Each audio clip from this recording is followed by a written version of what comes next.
We all have that friend who calls us right after we draft every season and they say, "Oh my gosh, did you look at my team? Can you even believe how good my team is?"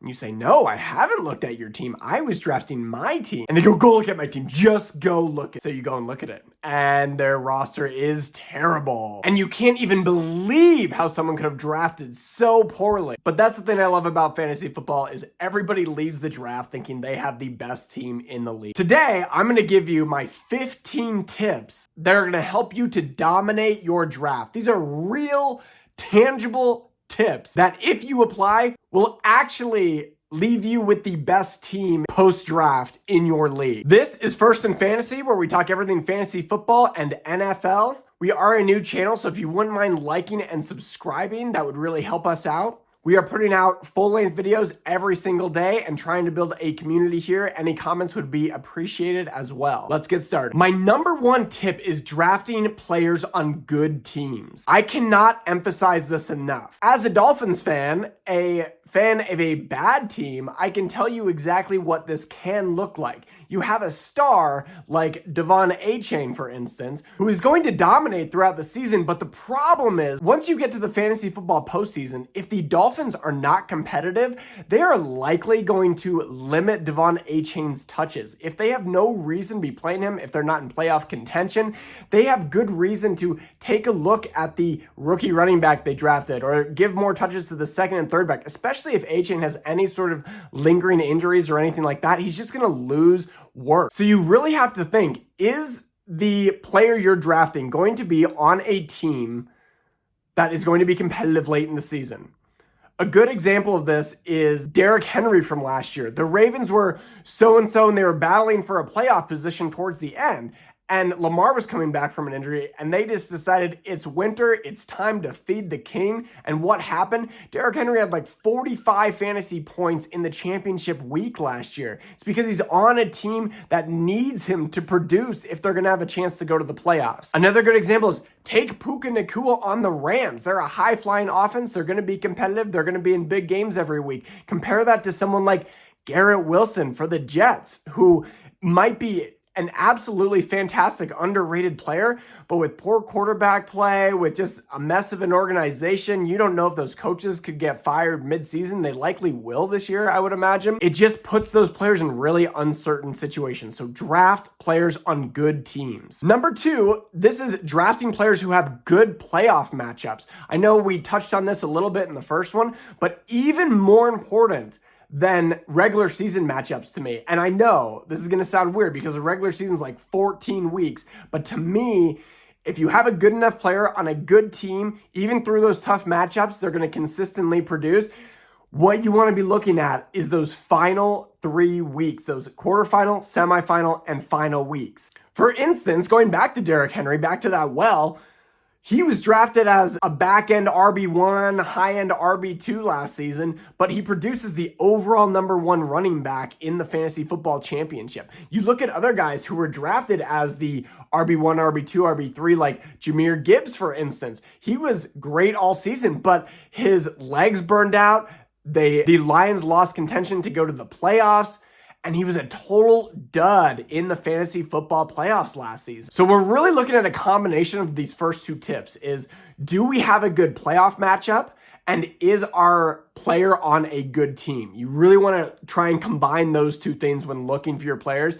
And this really helps when you're deciding if you're picking between 2 or 3 players and maybe they're the same talent level or maybe they're projected at the same amount of points. You're trying to decide, are they on a good team?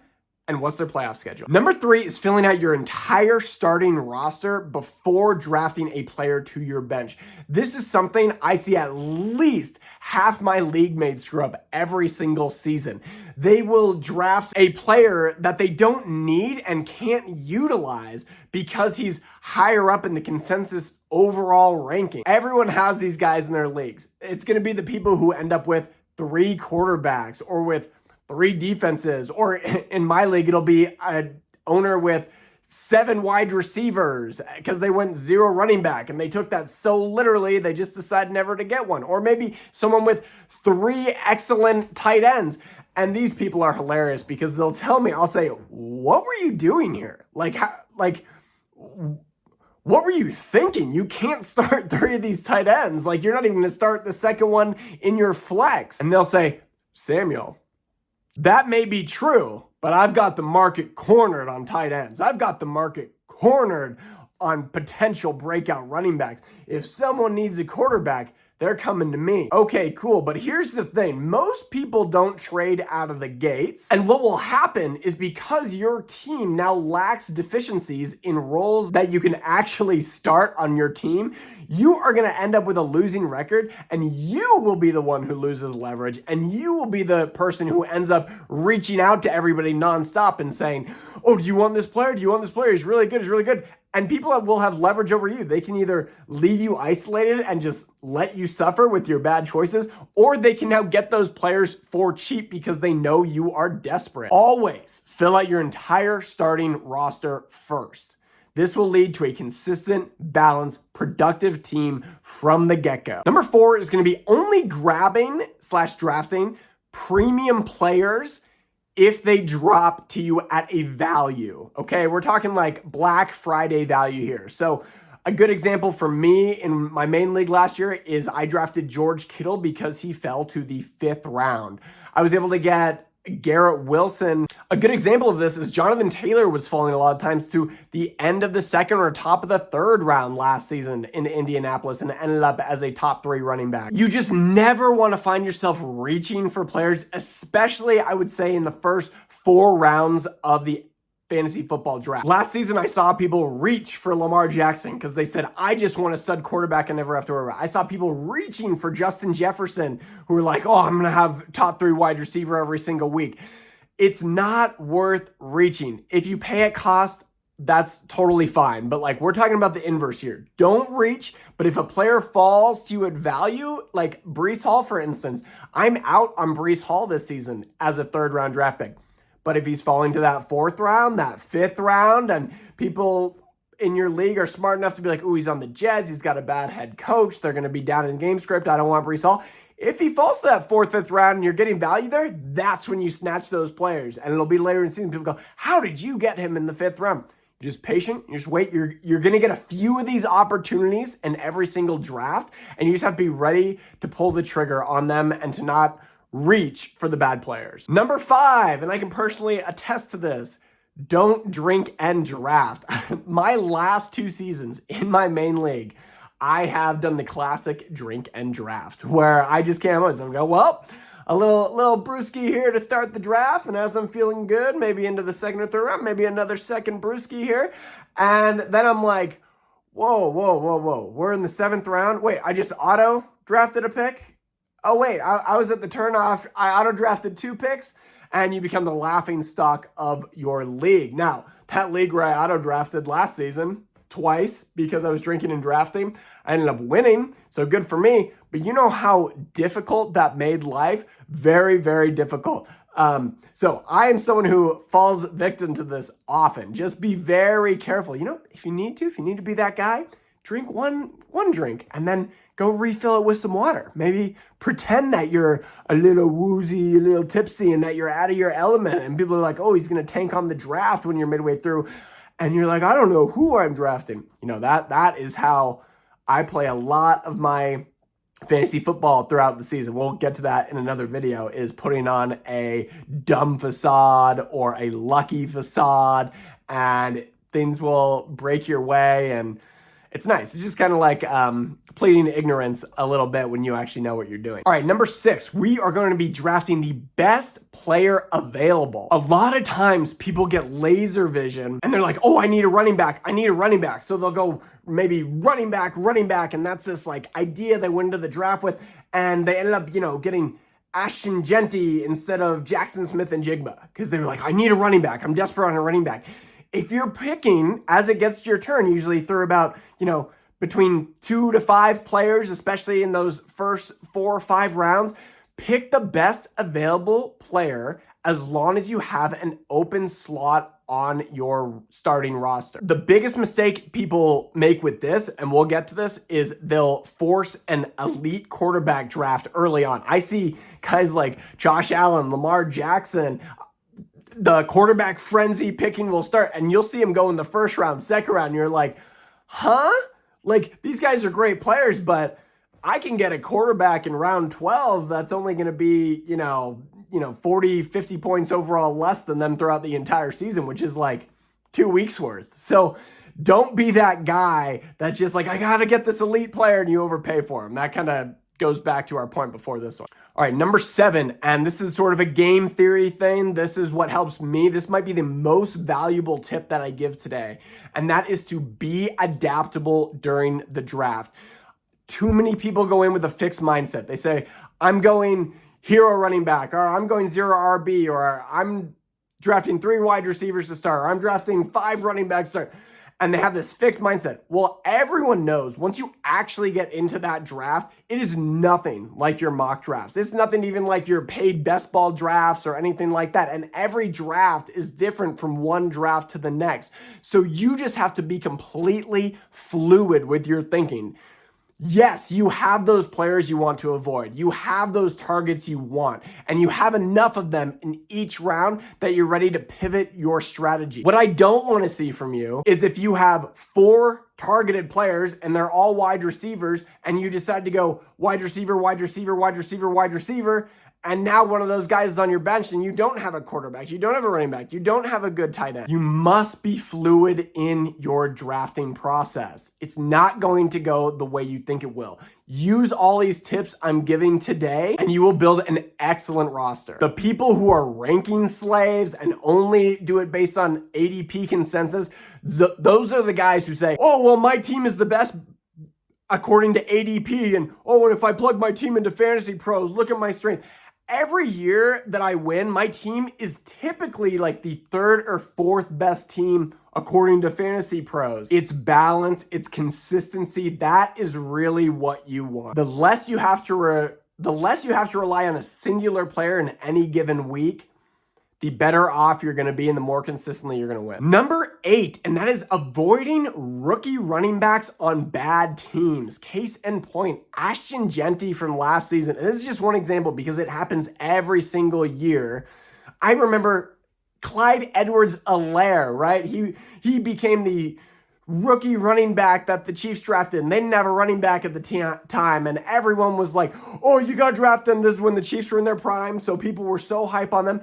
Clyde Edwards-Helaire, who was this little, really kind of like a scat back, more like a Darren Sproles, but obviously not that good. He really should have just been like a receiving back, and all this pressure came on his shoulders so early on. And everyone was drafting him in the first round. I remember him going like pick 6, and he was like average at best that season. Look at Ashton Genty even, who was a generational talent from Boise State. But where's he go? The Raiders. And he can't get past the line. He was getting hit behind the line of scrimmage over 50% of his carries. It means he's receiving the ball and getting hit before he can even get back to the line of scrimmage. So what are we doing? We're avoiding rookie running backs on bad teams, especially in higher rounds. I'm okay with looking at these players probably round 5 and pass, but I don't want to see you taking these players in the first 4 rounds. All right, this is one of my favorite ones. I see people that are pros rail against this and they're completely wrong because this tactic has gotten me so far and has won me so many leagues over the years, and that is stacking wide receivers on the same team. Now, here's my caveat with this. You can't just do it with any team. You have to know that that team really only utilizes 2 primary wide receivers.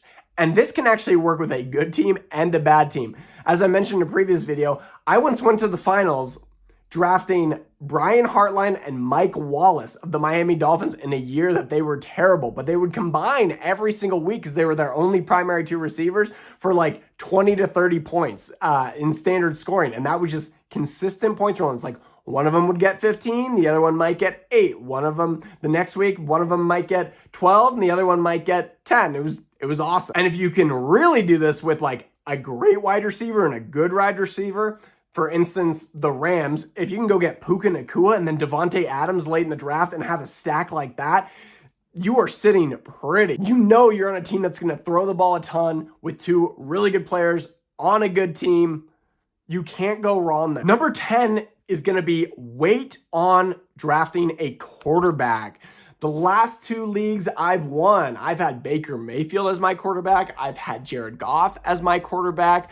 Back in the day, I remember getting to the finals with like Matt Ryan as my quarterback. You can get these guys basically for free at the end of drafts or like, beyond round 8. And just a heads up, I released my full quarterback rankings yesterday. Definitely go check out that video. We cover every single quarterback. My rankings are a lot different than the consensus rankings, and you do not want to go by the consensus rankings. Trust me, you guys.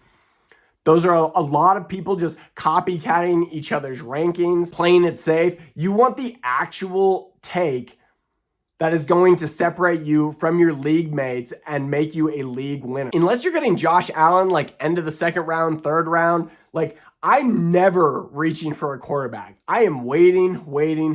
Last year, you could have got Drake May, Trevor Lawrence, Matthew Stafford, these guys who were like, the top 2, 3, 4 quarterbacks in the league. You could have got them like basically undrafted or at the end of your draft or mid to late rounds. Like those guys are always there. So wait, don't be the guy that reaches for a quarterback. And the thing about quarterbacks is there's like endless, right? And most leagues, you're only starting 1 quarterback.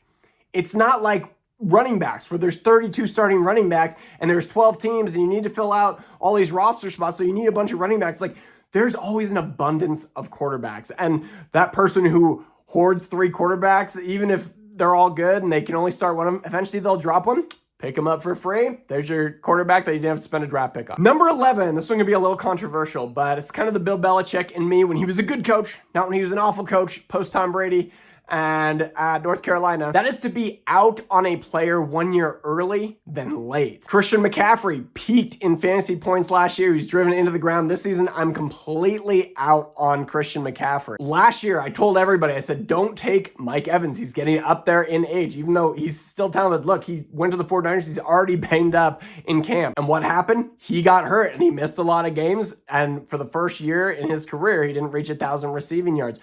I would just always rather take away that risk, right? Occasionally you're going to get paid off. Like for those who did draft CMC, and I did in one of my leagues last year, like he paid off and I got him at a value, so I was happy about that. But you don't want to risk completely bombing a high draft pick for a player that's trending down or that you believe is going to trend down. Why? Because we're looking for consistency, consistent points, consistent wins. 12, and shout out to Mike Evans, who we just talked about. We are going to avoid injury-prone players. You never know how a player is going to come back after they get injured. Overall, you just don't want to rely on a player who is trending down due to injury.